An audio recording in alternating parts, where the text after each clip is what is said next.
Welcome to Magang Update Podcast. Di sini kita bakalan berbincang perihal karir, pengembangan diri, dan hal-hal seru lainnya.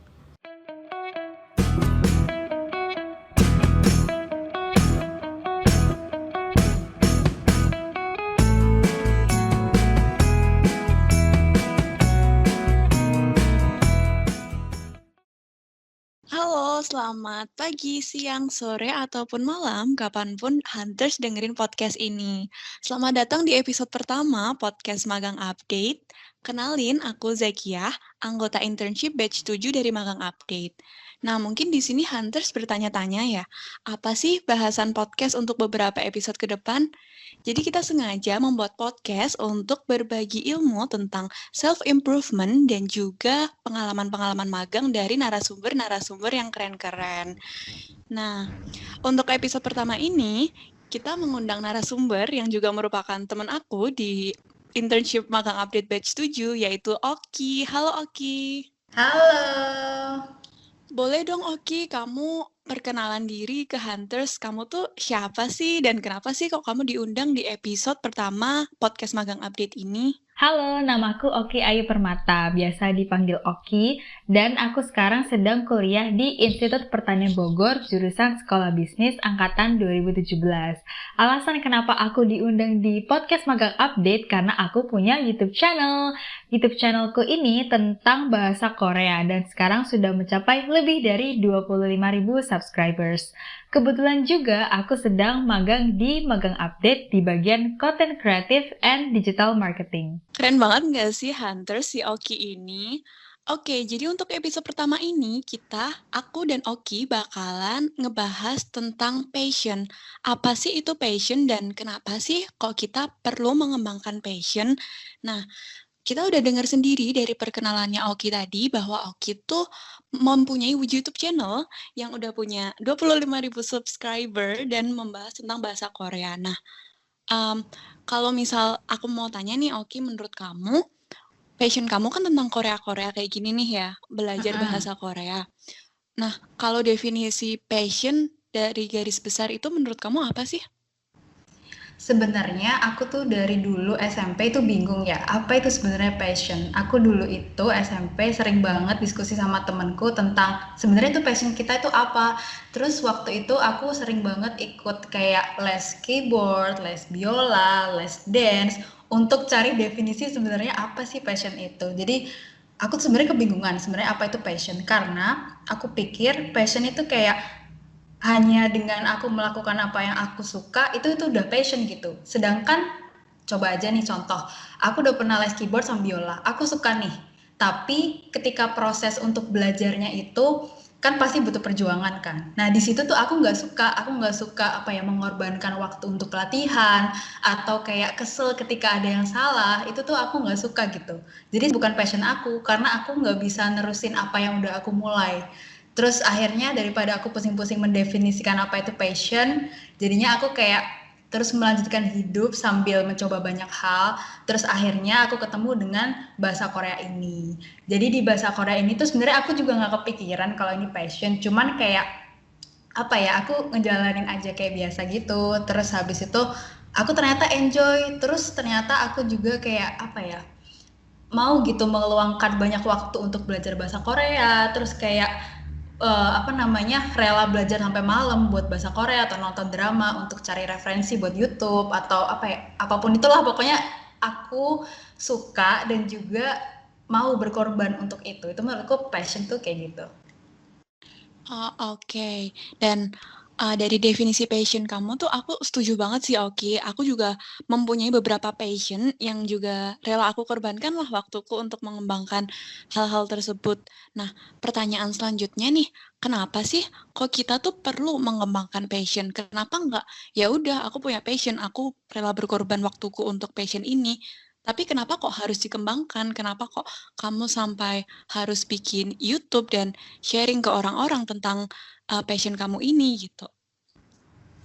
Sebenarnya aku mikirnya itu ada dua. Yang pertama itu kenapa aku harus nemuin passion itu untuk kepentingan karir, dan yang kedua itu untuk merasa apa ya lebih hidup. Jadi kan kalau misal kita itu hidup tapi biasa-biasa aja, itu rasanya kayak nggak enak gitu. Harus ada kayak percikan-percikan passion lah. Nah, yang pertama itu karir karena kita kan yang masih kuliah-kuliah ini tuh bingung kan nanti ke depannya mau gimana. Nah, dengan passion, kita passion apa itu kemungkinan besar nanti kita bisa mengubah passion kita ini jadi pekerjaan kita nantinya. Kan itu bagus juga kalau misal kita itu suka dan juga apa ya, itu bisa menghasilkan uang, kan itu bagus. Nah, untuk yang kedua, di mana itu apa buat kita lebih hidup, itu kayak kalau misal kita hidup tapi nggak punya passion tuh gimana sih, kayak bangun tidur terus kayak leyeh-leyeh apa sih, santai-santai terus nggak Iya, ngerti iya. harus ngapain, itu bosen banget nggak sih hidup kayak gitu. Jadi Iya. menurut aku kayak gitu. Oke, keren banget sih. Nah, berarti kan passion tuh membuat kamu makin hidup gitu kan ya dengan dikembangkan. Nah, salah satu cara mengembangkan passion adalah melalui YouTube ini. Kalau aku boleh tanya, kamu kenal YouTube dari mana sih? Dan kenapa kok kamu memilih platform YouTube? Kenapa nggak Instagram atau Twitter atau platform lain? Oke, jadi aku mulai YouTube itu tahun 2019. Jadi ceritanya itu aku kan exchange ke Jerman nih tahun 2019. Aku tuh pengen bikin YouTube seperti Gita Savitri itu. Kan terkenal banget tuh di YouTube.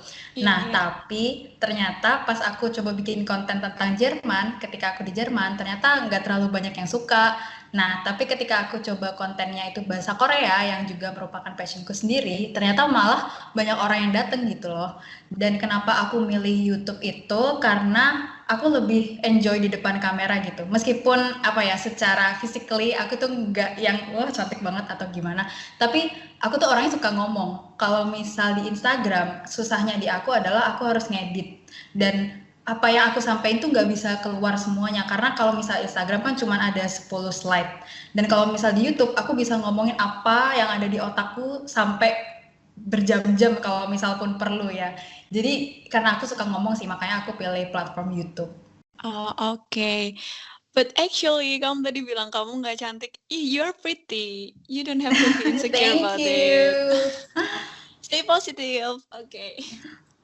Pertanyaan aku selanjutnya, nah kan kamu udah milih YouTube nih. Gimana sih caranya kamu untuk ngembangin YouTube kamu sendiri? Cara untuk kamu dapat AdSense dan gimana konten planningnya itu gimana sih, Ki? Boleh dong cerita sama kita-kita? Nah, jadi aku bikin YouTube itu, aku nganggap YouTube itu kayak bisnis. Jadi di mana YouTube itu ada yang namanya niche. Niche itu adalah ceruk pasar.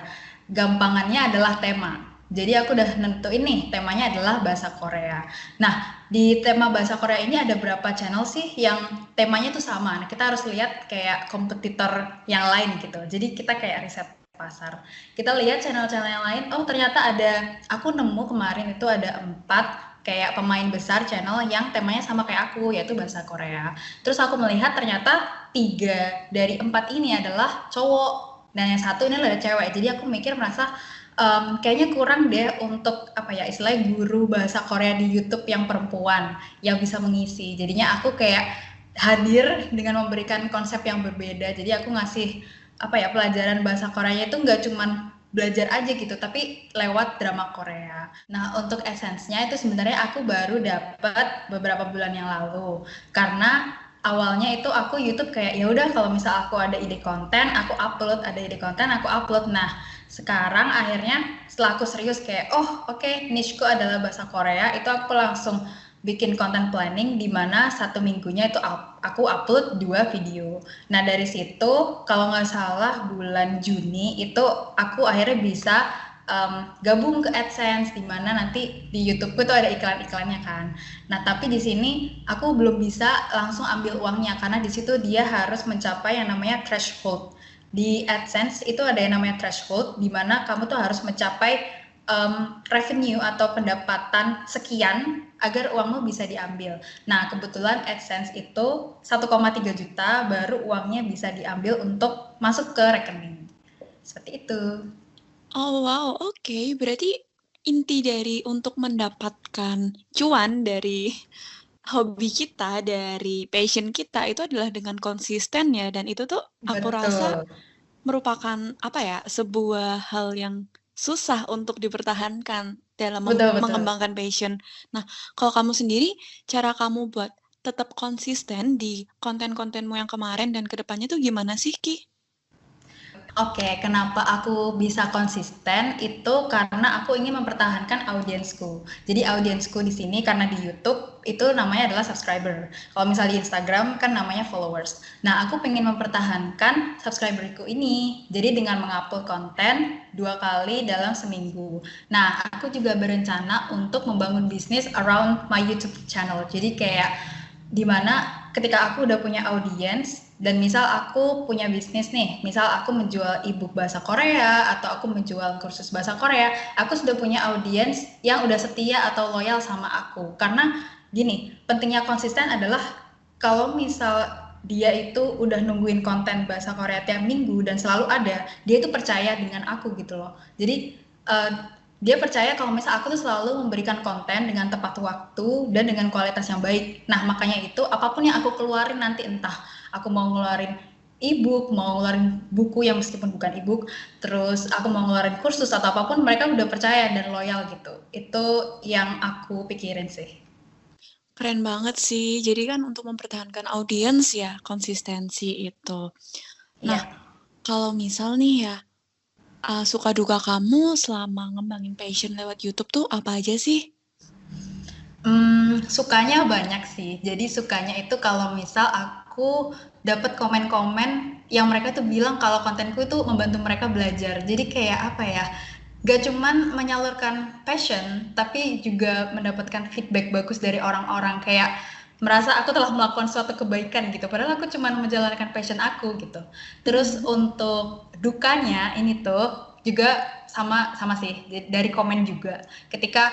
Kayak ketika awal-awal growth YouTube itu orang-orang pada ngasih komen-komen yang bagus nih. Terus habis itu udah subscriber udah agak banyak kan, orang-orang tuh pada kayak, ih ini konten apaan sih? Dia nggak terlalu bisa bahasa Korea tuh, kayak komen yang jelek-jelek. Nah di situ aku pertama kali dapat komentar yang jelek itu aku down 1 hari, aku kayak bad mood gitu. Jadi sebenarnya dukanya itu sih kayak kalau dapat komen-komen yang jelek dan mungkin kayak perjuangan untuk ngedit. Jadi kan karena aku masih ngedit sendiri, jadi aku harus ngorbanin waktu untuk ngedit. Apalagi videonya kan 2 kali dalam seminggu ya, dengan aku yang juga ada kesibukan kuliah dan lain-lain gitu. Itu sih. Tapi daripada dukanya, sukanya lebih banyak. Oke, tapi itu kalau misalnya kamu nih ya, kamu kan sebagai content creator nih, aku ada satu quotes nih dari Jessica Walsh, "If no one hates it, no one really loves it." Jadi kalau misalnya emang nggak ada haters, berarti nggak ada orang yang benar-benar suka sama konten kamu, Ki. Dan I think quotes ini tuh keren banget sih, dan I hope quotes dari Jessica Walsh ini bisa kamu pegang terus selama perjalanan karirmu ke depannya. Nah, untuk kamu overcome hate comment tuh gimana sih, Ki? Untuk aku overcome hate comment, sebenarnya aku mikir kalau orang yang naruh hate comment itu sebenarnya adalah refleksi dari mereka sendiri. Jadi misal ada yang bilang kayak, oh apa yang kamu ajarin ini salah nih, bla bla bla. Padahal itu sebenarnya cerminan dari mereka sendiri. Kalau misal mereka itu, contoh aja mereka nggak bisa bikin YouTube yang sebagus aku.